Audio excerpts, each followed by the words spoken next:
여러분 가끔 평소에 잘 알고 지내던 사람들도 가끔 이름을 까먹는 경우가 있죠. 어느 순간 이렇게 생각이 나지 않는 경우도 있습니다. 저 같은 경우에도 우리 교회 성도님들을 어느 순간 만나면 이름이 생각이 안 나서 상당히 당혹스럽고 미안하고 죄송스러울 때가 있습니다. 혹시 그런 일이 있더라도 여러분 오해는 하지 마시기 바랍니다. 어떤 사람이 친구의 집에 전화를 걸었습니다. 그러자 친구의 엄마가 받는 거예요. 여보세요? 네, 여보세요? 저기 순간 그 친구의 이름이 생각이 안 나는 겁니다. 근데 엄마는 독촉하죠. 여보세요? 누구세요? 그러니까 너무 당황스러운데 친구랑 통화는 해야 되겠고 순간적으로 나온 말이 아들 있어요? 네. 여러분들 각자마다 다 고유의 이름들을 가지고 있을 거라 이렇게 있겠죠. 그렇게 생각하는 게 아니라 그 이름들마다 다 의미가 있고 또 정말 아름다운 이름일 것입니다. 그러나 우리가 부모님에게 받은 이름 외에 우리에게 나중에 주어진 특별한 이름이 있지요. 우리는 다 예수 그리스도를 믿는 그리스도인이라, 또 신자라, 또 성가대 찬양처럼 하나님의 자녀라 하는 이름을 우리가 얻었습니다. 이 이름이 가지는 놀라운 축복된 의미들을 우리는 모르고 지낼 때가 많이 있는 것 같습니다. 오늘 함께 나누는 이 말씀을 통해서도 다시 한번 우리에게 주어진 이 신자, 그리스도인 된 의미를 다시 한번 새롭게 깨닫는 시간이 될 수 있기를 바랍니다. 우리가 지난 시간까지는 요한복음 14장 6절 그 한 절 말씀을 가지고 아주 깊게 세밀하게 여러 주에 걸쳐서 함께 말씀을 나누었습니다. 처음에는 그럴 마음이 없었는데, 그리고 또 시작할 때는 그렇게 여러 주를 함께 나눌 것에 대해서 상당히 망설이는 마음이 있었는데 하나님께서 은혜를 주시고 또 인도하셔서 여러분들과 그런 시간들을 가운데 말씀을 나누었습니다. 그것이 여러분들에게 손해가 되지 않고 유익이 되었으리라 이렇게 믿습니다.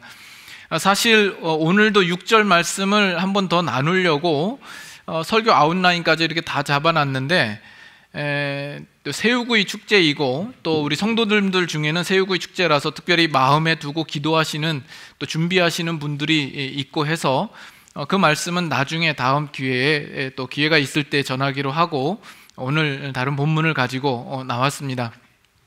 그래서 그 6절을 지나서 오늘은 그 다음 구절로 진도가 이제 옮겨져 왔습니다. 그래서 여러분들 마음에 기쁨이 있으십니까? 기쁨이 있으신 것이 지금까지 나눴던 6절 말씀들이 지루해서 기쁘신 건 아니겠죠? 또 새로운 말씀에 또 주실 은혜가 기대가 돼서 기쁜 줄로 압니다. 그러나 이제 대부분의 분들은 이러거나 말거나 목사님 알아서 하십시오. 저는 이 자리에 앉아서 시간만 때우다 가면 됩니다. 이런 표정들을 하고 계신 것 같습니다. 저는 이제 주로 강해 설교를 이제 합니다. 이것은 우리가 얼마만큼 진도를 빨리 빼느냐, 어떻게 하면 이 책을 빨리 끝내느냐, 여기에 목적이 있거나 거기에 중요성을 두고 있지 않습니다. 가끔 이 학창 시절에 그런 경우들이 있죠. 수업 시간에 선생님이 들어와서 그날 빼야 될 진도를 빨리 끝내고 남은 시간 놀게 해주십시오라는 어떤 그런 마음으로 앉아 있는 학생들이 항상 있곤 합니다. 수업을 얼마만큼 이해했느냐와는 상관없이 그저 빨리 이 시간이 지나갔으면, 그래서 쉬는 시간에 도시락 까먹을 생각에만 충만한 그런 친구들이 있죠. 혹시 여러분들 중에도 지금 그런 생각으로 이 자리에 앉아 계신 분은 없으십니까? 없으시리라고 믿습니다. 있어도 없기를 바랍니다.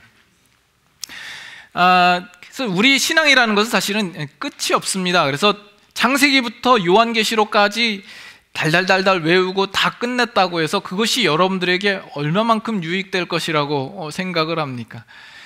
이 강해설교를 요한계시록까지 제가 죽을 때까지 해서 다 마칠 수 있을까? 요한계시록 강해를 죽기 전에 할 수 있을까? 이런 의문이 듭니다. 우리가 그것을 목적으로 하지 않는 한 우리가 그 구절마다 우리가 깊게 묵상해야 될 부분들을 차근차근 우리가 살펴보면서 우리 자신을 점검하면서 돌아보면서 말씀에 비추어 보면서 그렇게 진행하기로 하죠. 우리가 급할 것이 없지 않습니까? 이 피아노 같은 경우에도 빨리 바이엘 끝내고 체르니 끝내고 그래서 쇼팽의 아주 어려운 곡들을 빨리 끝내는 것이 목적이지 않습니다. 설령 그 속성 과정으로 한 달이나 3달 만에 다 끝내고 쇼팽의 곡을 친다고 해보십시다.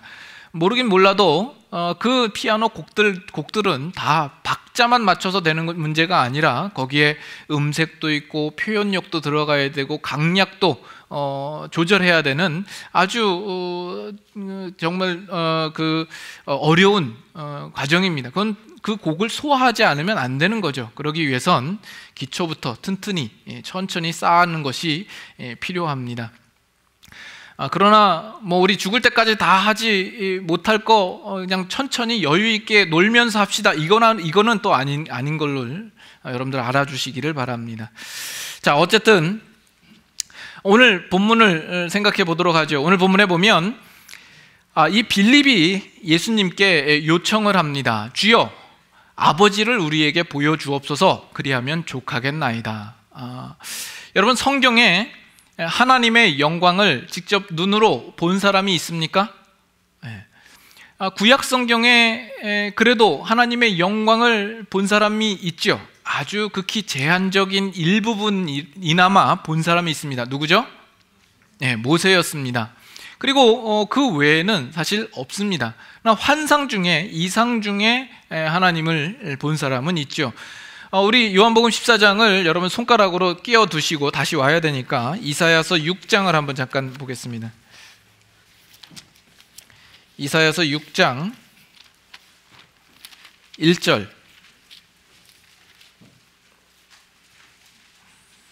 이사야서 6장 1절.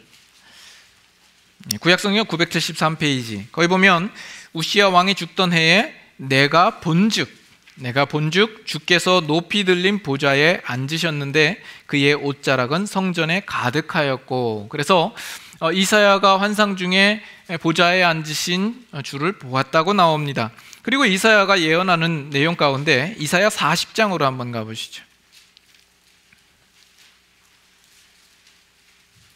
이사야 40장 5절 말씀 찾으셨으면 다 같이 한번 읽겠습니다. 여호와의 영광이 나타나고 모든 육체가 그것을 함께 보리라. 이는 여호와의 입이 말씀하셨느니라. 여호와의 영광이 나타나고 모든 육체가 그것을 함께 보리라, 이렇게 말했다는 거죠.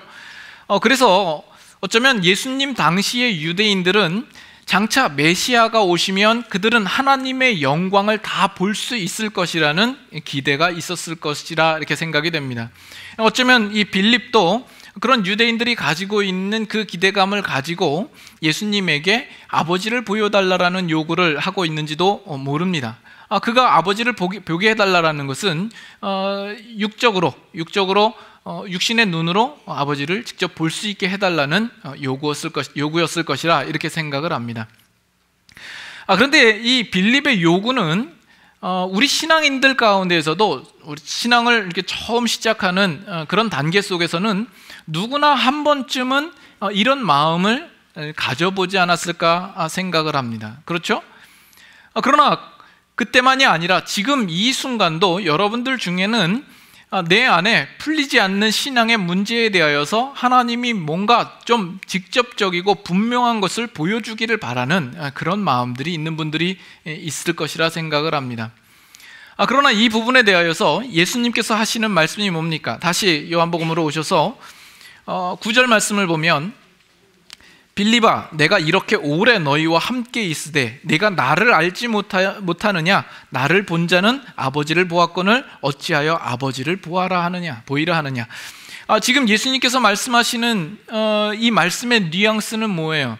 내가 그토록 너희와 함께 있었으니까 너희는 나를 알았어야 마땅하고 나를 알면 또 하나님 아버지를 알아야 마땅하다라는 것 아니겠습니까?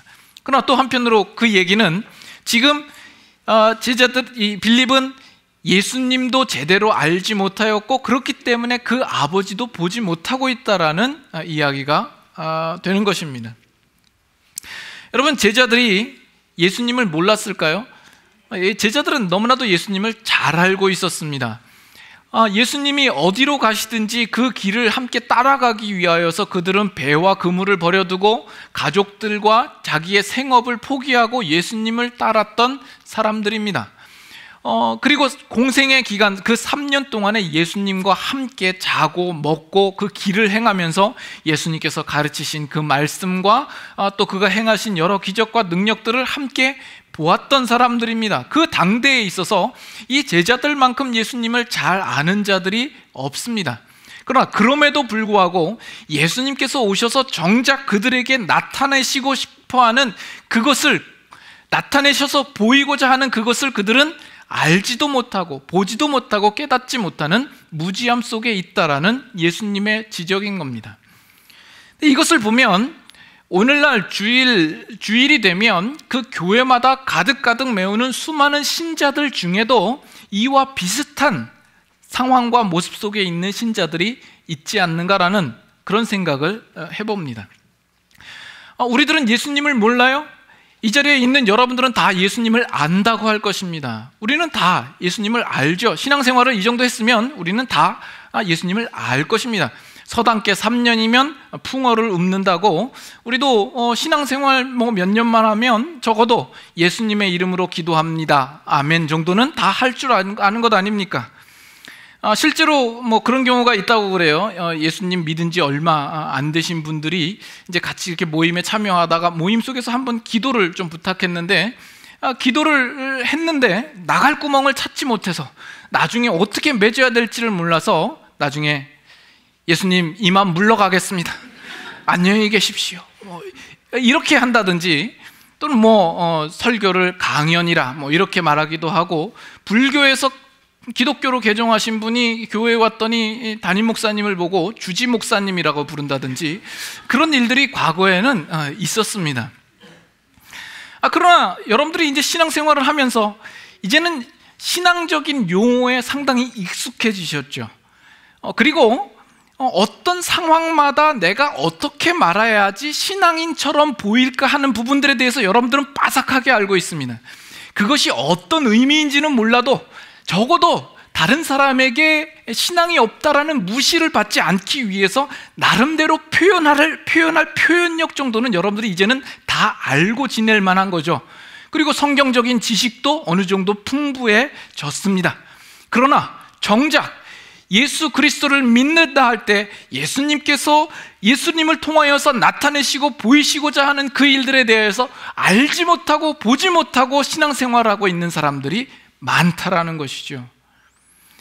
그래서 지금 예수님께서 빌립에게 꾸짖으시며 질타하시는 이 내용은 어쩌면 오늘 우리들에게 하시고 있는 말씀인 것입니다. 그 앞 구절에 예수님께서 말씀하시기를 나는 길이요 진리요 생명이라 이렇게 말씀을 하시죠. 우리는 그 말씀들 속에 하나님께서 우리를 향하여 가지시는 그 구속의 의미와 그 사역들에 대하여서 얼마나 내용이 풍성하게 그 안에 들어있는가를 우리 지난 시간들 속에서 우리가 함께 살펴보았습니다. 예수님께서 길이시다, 예수님께서 길 자체시다 하는 그 말씀 속에서 예수님께서 이 땅에 오셔서 결국 자기의 몸을 찢으시고 그 찢으신 몸으로 새롭고 산 길을 열어놓으심으로 우리는 예수 그리스도를 통하여서 그 길로 행하여 하나님의 구원을 얻게 되는 것을 이야기했습니다. 우리 인간의 존재의 의미와 또 운명과 이 세계의 역사에 대하여서 예수 그리스도가 참 진리의 요체 되시며 실체 되신다라는 사실 또한 우리가 살펴보았습니다. 또 우리는 영이 없어서 육체뿐인 자요 생명이 없는 자요 마른 시체와 같은 자였지만 예수님께서 우리 가운데 오셔서 우리에게 영을 주심으로 우리가 새 생명을 얻게 되었다라는 사실 또한 함께 나누었습니다. 그러나 여러분 그 구절을 자세히 보시면 예수님이 종착지가 아닙니다. 예수님이 목적지가 아닙니다. 그 말씀 후반절에는 나로 말미암지 않고는 아버지께로 올 자가 없느니라고 말씀을 하고 있어요. 예수님이 자기 자신에 대하여서 이야기를 할 때 예수님이 자신이 목적이기보다 예수님을 통하여서 결국 우리로 하여금 아버지께로 시선을 옮기게 하고 그 아버지께로 인도하는 것을 목적으로 하고 있다라는 이야기를 하시고 있는 것입니다. 그래서 그 다음 구절이 뭐예요? 6절 다음에 7절에 너희가 나를 알았더라면 내 아버지도 알았으리로다. 이제부터는 너희가 그를 알았고 또 보았느니라. 이렇게 말씀하실 수 있는 것이죠. 요한복음 1장 18절 보겠습니다. 요한복음 1장 18절. 우리가 여러 차례 보았던 말씀이죠. 함께 같이 한번 읽겠습니다. 본래 하나님을 본 사람이 없으되 아버지 품속에 있는 독생하신 하나님이 나타내셨느니라. 본 사람이 없었지만 독생하신 하나님, 예수님께서 나타내셨다 말씀하시죠. 요한복음 12장 45절.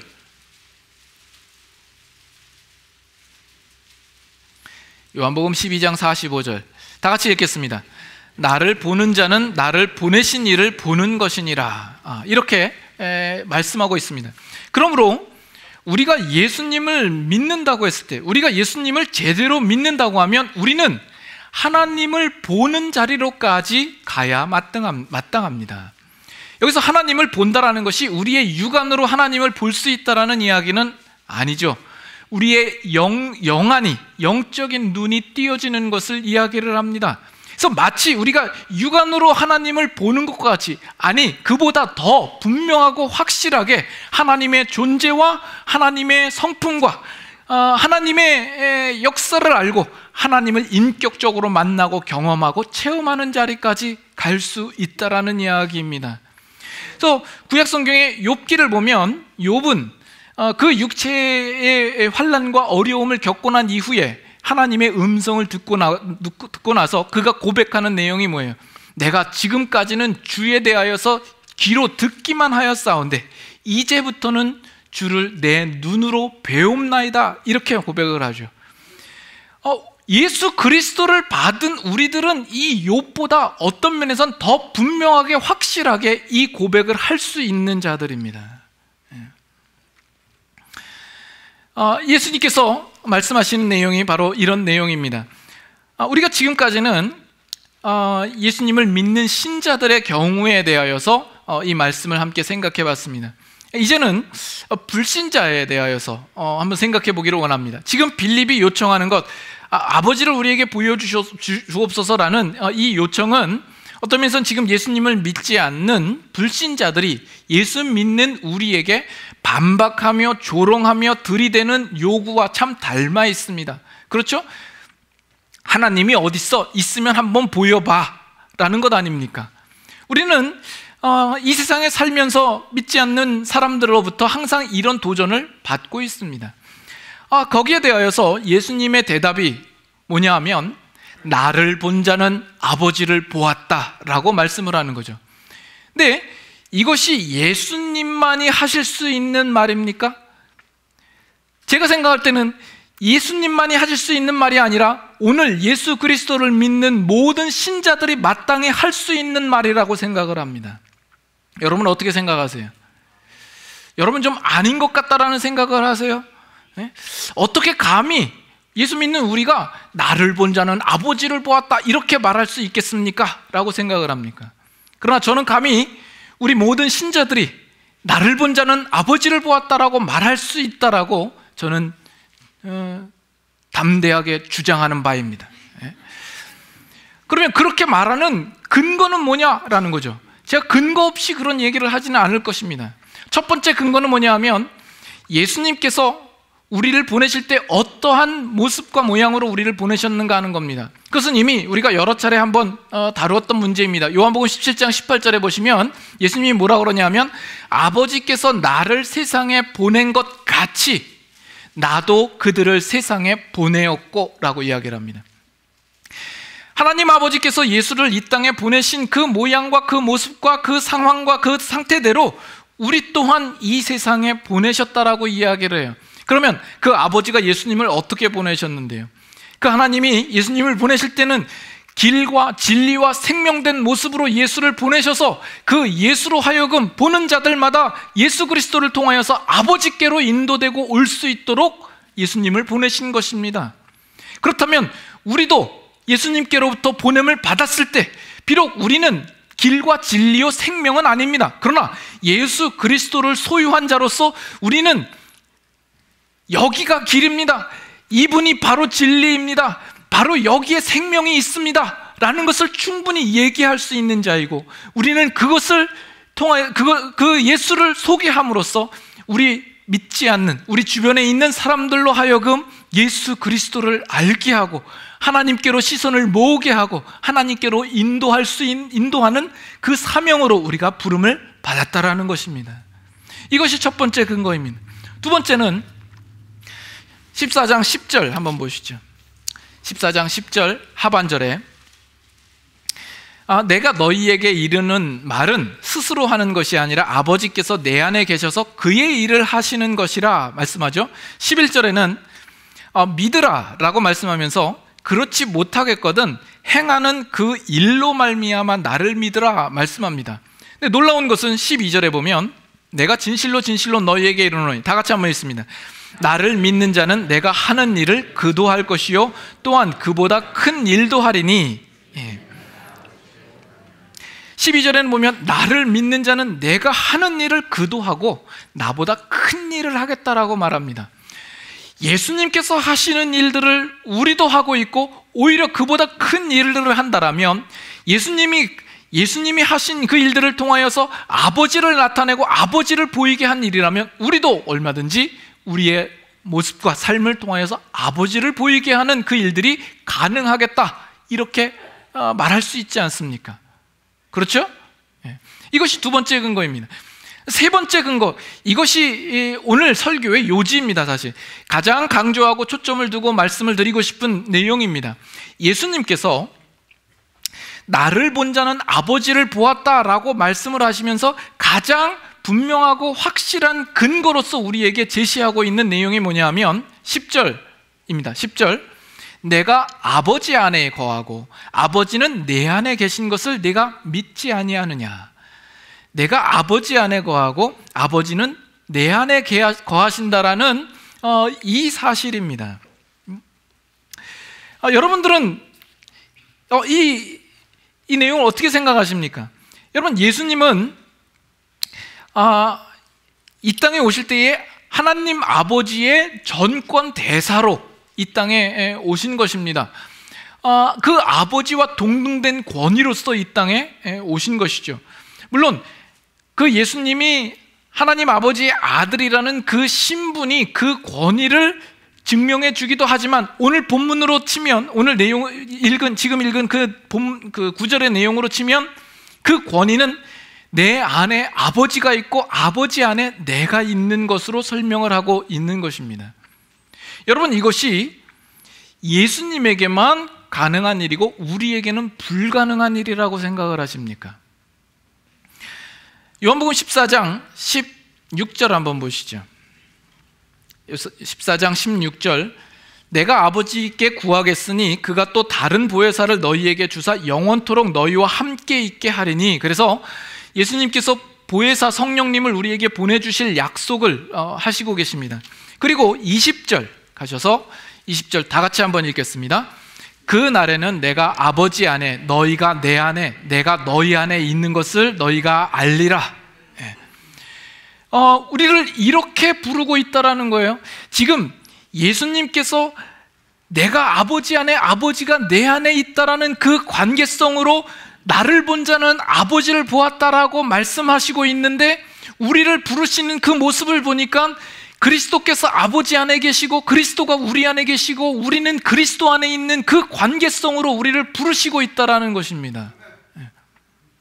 예수님과 하나님과의 그 관계와 우리와 하나님 예수 그리스도와의 관계 사이에 무슨 차이가 있습니까? 요한복음 17장으로 한번 가보시죠. 요한복음 17장은 그 전장이 예수님의 기도로 이루어져 있습니다.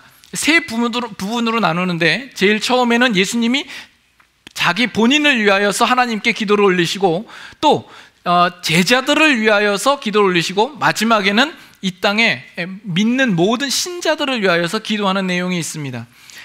그래서 17장 20절 한번 보시면, 내가 비옵는 것은 이 사람들만 위함이 아니요 또 그들의 말로 말미암아 나를 믿는 사람들도 위함이니 라고 말씀하시면서 21절 다 같이 읽습니다.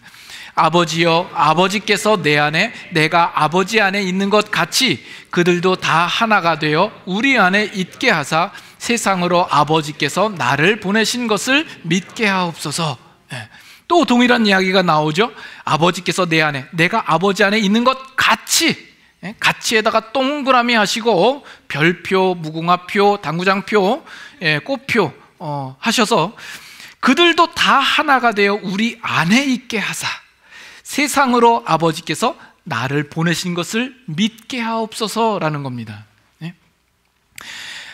예수 그리스도와 하나님과의 그 관계 속에 우리를 함께 집어넣어서 우리도 그 연합된 관계 속으로 초대하고 있고요, 우리를 그렇게 부르신 겁니다. 그렇게 함으로써 뭘 하려 하신다고요?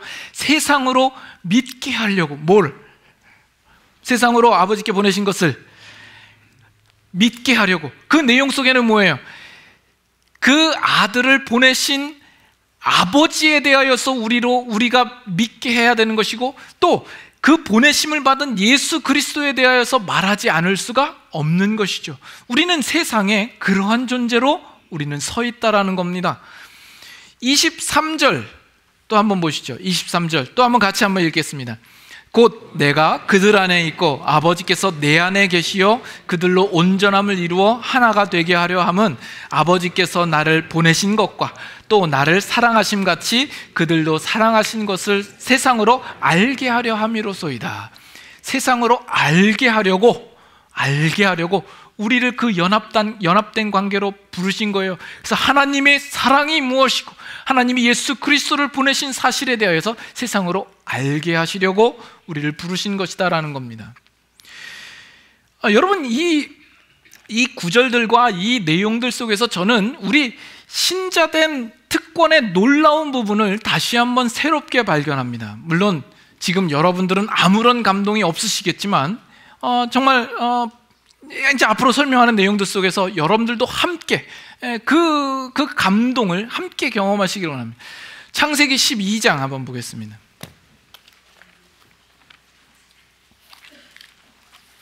창세기 12장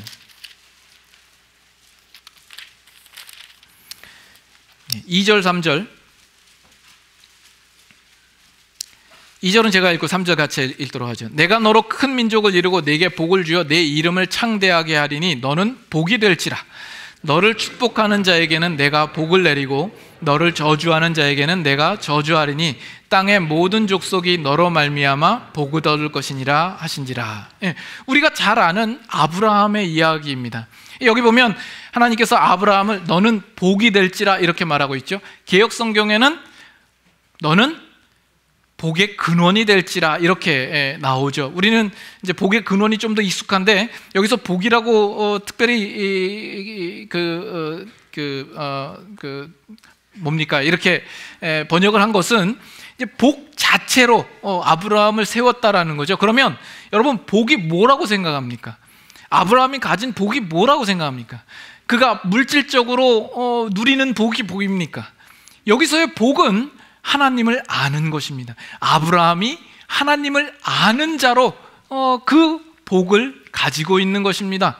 그래서 여기 보면 그 3절에 약속하는 것이 너를 축복하는 자에는 내가 너를 축복하고 너를 저주하는 자에게는 저주하리라 이렇게 말하죠. 이 뜻이 뭡니까? 하나님께서 이 아브라함을 특별히 총애하고 아껴서 네가 어디를 가든지 내가 다 돌보고 내가 네 뒤를 봐줄게 이런 의미입니까? 지금 어떤 면에선 지금 이 아브라함을 복으로 또 복의 근원으로 세우신 것은 너무나도 놀라운 축복이고 특권입니다. 그러나 거기에는 또 무서운 책임과 사명이 들어있는 것입니다. 어떤 면에서 지금 이 아브라함은 가나안 땅에 보냄을 받습니다. 하나님을 전혀 모르는 땅에 이 아브라함을 불러다가 그 땅 가운데로 들여보내는 것입니다. 아브라함은 하나님의 대사로서 그 땅에 들어가고 있는 겁니다. 전혀 하나님을 알지 못하는 자에게 아브라함은 자기가 만난 하나님, 자기가 아는 하나님을 소개하고 나타내야 하는 그 책임과 사명을 가지고 있는 것입니다.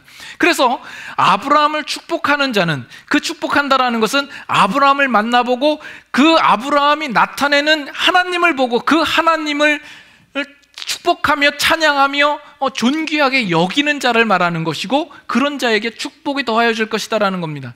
그러나 아브라함을 만나고 그 배후에 있는 하나님을 보면서도 무시하며 외면하며 저주하는 자는 하나님께로부터 저주를 받을 수밖에 없다라는 이야기를 하고 있는 것입니다.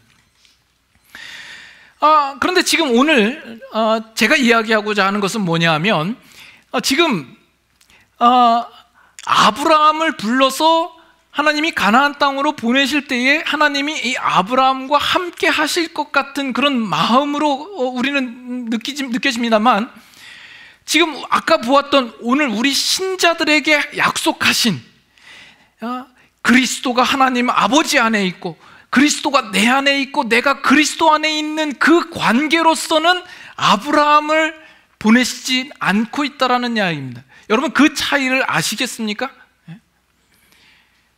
반응이 없어요? 네? 여러분, 모세를 한번 보죠. 하나님께서 모세를 들어서, 모세도 보내신 곳이 어디냐면 애굽 땅입니다. 하나님을 잊고 살고 있는 이스라엘 백성들과 하나님에 대해서 전혀 알지 못하는 애굽 땅에 향하여서 하나님이 그를 들어서 보내십니다. 그래서 하나님이 누구이신가를 그들에게 증거하도록 보내신 것이죠. 또 이스라엘 백성이 광야에 나왔을 때에도 이 모세는 하나님의 뜻과 명령들을 이스라엘 백성들에게 전달하는 그 사명을 가지고 있습니다. 신명기 18장 한번 보시죠. 그 모세를 두고 어떻게 묘사하고 있는가를 보십시오. 신명기 18장 18절입니다. 신명기 18장 18절. 신명기 18장 18절. 내가 그들의 형제 중에서 너와 같은 선지자 하나를 그들을 위하여 일으키고 내 말을 그 입에 두리니 내가 그에게 명령하는 것을 그 무리에게 다 말하리라. 물론 앞으로 일어날 선지자에 대해서 이야기하지만 모세와 같다라는 것에서 모세는 여호와께서 그 입에 말을, 여호와의 말을 그 입에 둔 자로서 이렇게 설명을 하고 있습니다. 신명기 34장 신명기 34장 10절 34장 10절 같이 한번 읽겠습니다.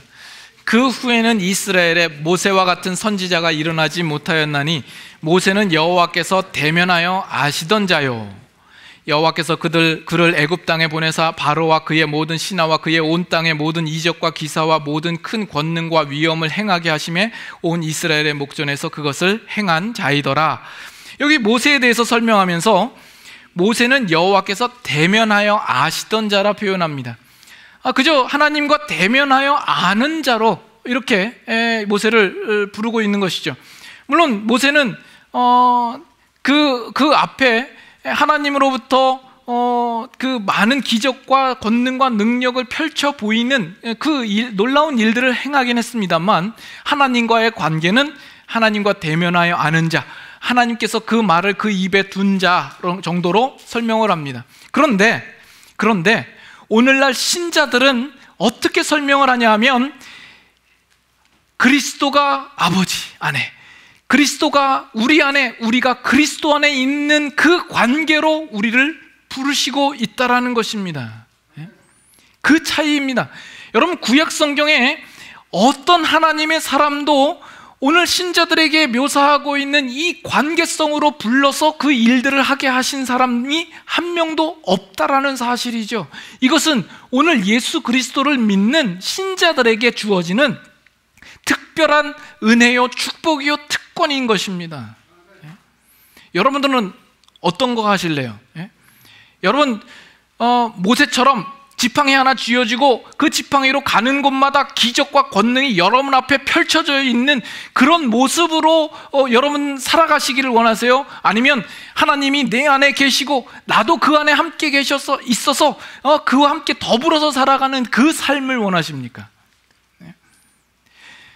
여러분, 하나님이 여러분들을 이 땅에 심부름을 보내실 때에 너 크레딧 카드를 주면서 아주 그것도 좋은 크레딧 카드, 뭐 그걸 뭐라 그래요? 골드 크레딧 카드라 그래요? 뭐 VVIP 뭐 이런 거라 그래. 크레딧 카드를 주면서 네가 뭐 필요할 때마다 언제든지 갖다 쓰면서 일해라, 이렇게 보내시는 게 좋아요? 아니면 여러분의 가는 곳마다 하나님이 언제나 동행하시면서 함께 하시는 게 좋아요? 여러분 마음엔 둘 다요, 뭐 이렇게 말씀하시겠지만, 예? 여러분 솔직히 말하면 우리 신앙생활의 우리의 모습을 보면 사실 전자에 가깝죠. 예? 여러분 신앙생활 하는 동안에 하나님이 이런 일들은 기적도 보여주시고 능력도 보여주시고 짠하고 정말 생각지도 못했던 일들이 우리 앞에 펼쳐지는 모습으로 나타나기를 원하죠. 우리는 신앙을 좀 더 멋지게 폼나게, 예? 그렇게 신앙생활을 하고 싶은 마음이 있죠. 내가 하나님 앞에 특별히 은혜를 받은 자인 것을 세상 앞에 증명하고 나타내 보이면서 신앙생활을 하고 싶어서, 그래서 그렇게 기적과 어떤 신비적인 것들을 늘 사모하며 거기에 집중하면서 사는 그런 삶은 아닙니까? 우리는 그만큼 우리의 신앙의 목적이 하나님 자신이 아니에요. 우리는 하나님을 자랑하고 싶은 마음은 없는 거예요. 우리의 신앙이 그런 모습 아니에요? 여러분, 만일 아브라함이나 모세나 또는 다윗이나 엘리야라 할지라도 오늘 예수 그리스도를 믿고 살아가는 우리 신자의 모습을 봤다면 그들은 몹시도 우리를 부러워했을 겁니다. 침 흘리며 우리를 부러워했을 거예요. 그들은 도무지 그들의 삶 속에서 경험하지 못했던 바요, 그들에게 주어지지 않았던 것을 지금 신자들은 가지고 있거든요. 신자들이 그리스도 안에, 그리스도가 내 안에, 그들이 어떤 이런 경험, 이런 관계를 경험해 봤겠으며 그들에게 허락되었겠습니까? 부러운 시선으로 우리를 보고 있었을 겁니다. 그러나 지금 신앙생활을 하고 있는 우리 신자들만 그걸 모르고 있는 거죠. 여러분, 미국 땅에서 이렇게 살아가고 이 미국 땅에서 자녀를 교육하는 이 문제는 다른 나라에서는 정말 꿈에 그리는 모습이며 정말 그토록 원하던 모습일지 모릅니다. 우리는 그것을 가지고 있으면서도 우리는 여전히 내가 가지지 못한 것에 대해서 불평하고 불만하며 왜 안 주시냐고 아우성치면서 그렇게 살고 있지는 않습니까? 꼭 우리 신앙도 그래요. 비교할 수 없이 우리에게, 신자에게 주어진 놀라운 특권이 있는데 우리는 그거 모르고 왜 안 주시냐는 아우성으로만 가득 찬 그런 신앙생활을 우리는 하고 있지 않느냐라는 것입니다. 예수님께서 내가 아버지 안에 있고 아버지가 내 안에 거하여 나를 본 자는 아버지를 보았다라고 말씀하셨듯이 오늘날 신자들 또한 우리가 그리스도와 함께 거하며 그리스도가 내 안에 거하심으로 우리 역시 나를 본 자는 아버지를 보았다라고 우리도 얼마든지 이야기할 수 있는 그런 모습이다라는 것입니다. 우리도 어떤 면에서는 이 세상에 아브라함과 모세와 같은 모습으로 하나님을 나타내고 알려야 되는 그 사명을 가지고 보내심을 받았지만 그들과는 비교할 수 없는 조건과 상황으로 우리를 보내시고 있는 것입니다. 그래서 이 땅에서의 신자의 삶은 어떻게 다른 것입니까?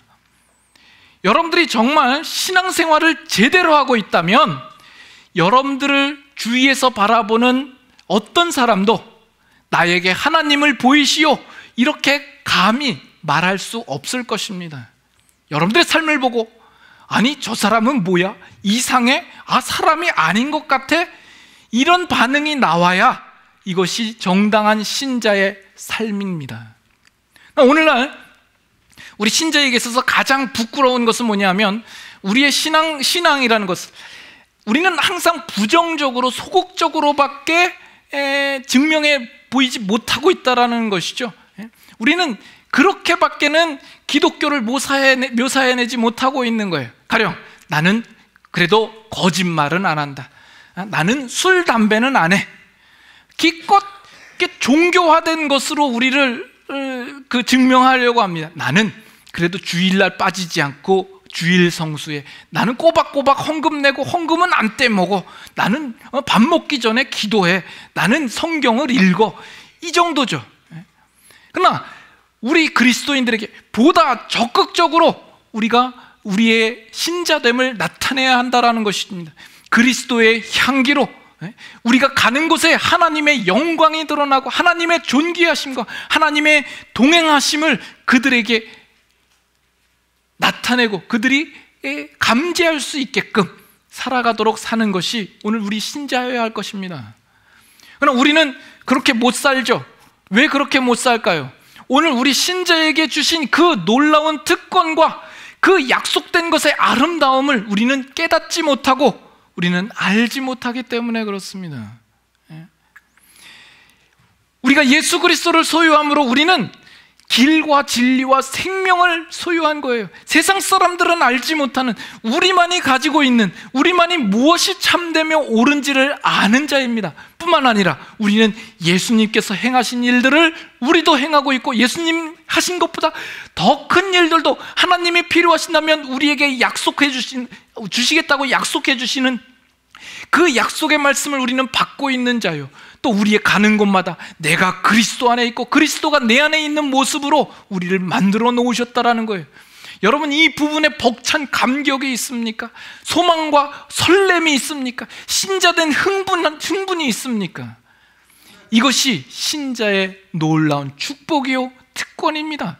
우리는 이것을 받은 자로서 이 땅을 살아갈 때 우리 앞에 선 사람들 앞에 우리는 하나님을 자랑하고 그리스도를 나타내 보이는 삶을 살아야 하는 겁니다. 왜 시간마다 이렇게 시간은 빨리 가는지 미치겠네. 그럼 우리는 보통 세상에선 그렇지 않죠. 우리 보통 뭐 어떻게 이야기해요? 뭐 집사가 왜 이래? 뭐 장로라고 그러면서 장로에 뭐 이래? 그리스도인이 이래, 뭐 그러면서 그런 이야기를 하는 것은 우리에게 있어서 너무나 부끄러운 일이고 창피스러운 일입니다. 안타까운 일이죠. 왜 그래요? 우리는 지금까지 신앙생활을 하되 어디까지나 나의 유익과 나의 즐거움과 나의 편안함을 위하여서 기독교를 이용하는 방편으로서만 생각하고 신앙생활을 해왔기 때문은 아닐까요? 거기에 가장 큰 책임은 목사에게 있을 것입니다. 목사도 누이 좋고 매부 좋고 성도들이랑 짜고 우리 서로 불편한 이야기는 하지 맙시다. 설교 시간에도 그저 피곤한 얘기 하지 말고 서로 좋은 이야기만 합시다. 이래버린 것 아닌가요? 아니요. 목사는 참 진리와 복음을 선포하며 신자들에게 참된 신앙인의 삶을 살 것을 요구하는 일에 양보해서는 안 되리라 생각을 합니다. 목사가 좀 뭐라고 그러면 오늘날 성도들은 어떻게 해요? 여기만 교회야. 다른 데 가면 되지. 그러고선 교회 나가요. 그렇게 반응하는 성도들도 문제이지만 목사도 그 일들을 바라보면서 흔들리거나 약해지거나 지면 안 되리라고 생각을 합니다. 갈 테면 가시오. 그러나 나는 진리를 진리대로 선포하겠소 라는 배짱이 있어야 할 것입니다. 감사합니다. 그래서 우리 교회가 참 기대가 됩니다. 근데 무슨 말 하려고 그랬지? 우리가 그 다음에 생각이 안 나네. 우리가 그리스도인으로서 신자답게 살 때 이 세상은 우리를 보고 우리가 아무리 잘해도 우리를 칭찬해 주지 않습니다. 잘한다 박수 쳐주고 우리를 존경하지 않습니다. 오늘 그런 세상이에요. 그러나 그들 마음 가운데 일부라도 우리의 삶을 통하여서 그들 마음에 그래도 뭔가 고개를 갸우뚱할 만한 어떤 감화를 주는 거죠. 고개를 설레설레 흔들고, 아니 저렇게도 어떻게 살지? 저렇게 사는 게 저렇게 인간이야? 라는 그 일종의 마음의 항복을 가지도록 우리는 살아야 합니다. 그들은 그들의 자존심 때문에 우리의 모습에 대해서 칭찬하지 않겠죠. 그러나 그렇게 비아냥거리며 조롱하는 투로 우리에게 다가올 때 우리는 기껏 한다는 얘기가, 아니 내가 예수를 믿으니까 나를 핫바지로 하라, 뭐 이런 식으로밖에 우리는 대꾸를 못하고 있는 거죠. 아니에요. 예수 그리스도를 믿으면 우리는 지고 살고 망하는 것이고 죽는 것이고 바보처럼 되는 것입니다. 누가 예수를 믿으면 모든 것이 다 잘되고 성공하고 사람들에게 인정받고 뭐 그렇게 될 거라고 이야기를 합니까? 그거 다 누군가가 조작해서 만들어낸 얘기요, 사기입니다. 예수님도 이 땅에 오셔서 결국 십자가를 지시지 않았습니까? 예수님께서 그 공생의 기간 동안에 병자를 고치시고 문둥병을 낫게 하시고 귀신을 쫓아내시고 오병이어를 행하셨습니다. 여러분, 그 일과 예수님께서 십자가에 죽으시고 부활하신 그 일들을 통하여, 그 일들 중에서 어느 것으로 예수님이 하나님이 아버지 되심을 분명하게 보이셨다라고 생각하십니까? 십자가죠. 십자가를 통하여서 그 아버지의 사랑이 무엇이며 그 성품이 어떠하며 우리를 향한 구원의 놀라운 일들을 어떻게 행하셨는가를 너무나도 분명하게 보이시지 않으셨습니까? 사도 바울도 그의 복음 사역 속에서 좀 일종의 기적이 있고 뭐 놀라운 변화가 있었습니다. 그러나 그의 인생을 가만히 들여다보면 우리는 좋은 면만 기억해서 그렇지, 사도 바울은 늘 매맞고 옥에 갇히고 강의 위험과 강도의 위험과 도적의 위험과 동족의 위험을 감수했어야만 했던 인생입니다. 그러나 그가 가지는 고백이 뭐예요? 내가 그리스도와 함께 십자가에 못 박혔으니 내가 다시는 사는 것이 아니요 내 안에 그리스도께서 사시는 것입니다 라고 고백하지 않습니까? 그가 감옥에 갇혀서도 내 안에 사는 이는 그리스도니 나의 죽는 것도 유익함이라 말하고, 나의 간절한 기대와 소망을 따라 이제도 전과 같이 온전히 담대하여 살든지 죽든지 내 몸에서 그리스도가 존귀하게 되기를 바라노라. 이것이 신자의 삶입니다. 여러분 안에 예수 그리스도가 거하신다면 우리가 살든지 죽든지 내 몸에서 그리스도가 존귀하게 되기를, 이 한 가지 소원과 이 목표를 가지고 살아가는 것이 신자의 정당한 삶이 되어야 할 것입니다. 우리 새우구이를 맞았습니다. 새우구이를 맞아서 여러분들이 누군가에게 다가갈 때 알게 모르게 그들의 마음속에는 하나님이 있으면 보이십시오라고 말할지 모릅니다. 그 일에 대하여서 여러분들은 예수 그리스도, 그 길과 진리와 생명 되신 예수 그리스도를 소유한 자요, 하나님이 필요하시다면 얼마든지 예수님보다 더 큰 일들을 우리에게 주시겠다고 약속하신 그 약속을 기억하고, 또 내가 그리스도 안에 있으며 그리스도가 내 안에 있는 그 놀라운 내적인 연합의 관계로 우리를 묶어두셨음을 깨달아 알아 그들 앞에 그리스도를 소개하고 하나님을 나타내 보이며 그들에게 그리스도께로 인도하는 그 일들을 우리는 감당해야 할 것입니다. 여러분의 인생이 참 그리스도의 향기 되고 편지되고 복의 근원이 되고 축복의 통로가 되는 그런 인생이 되실 수 있기를 바랍니다. 기도하겠습니다.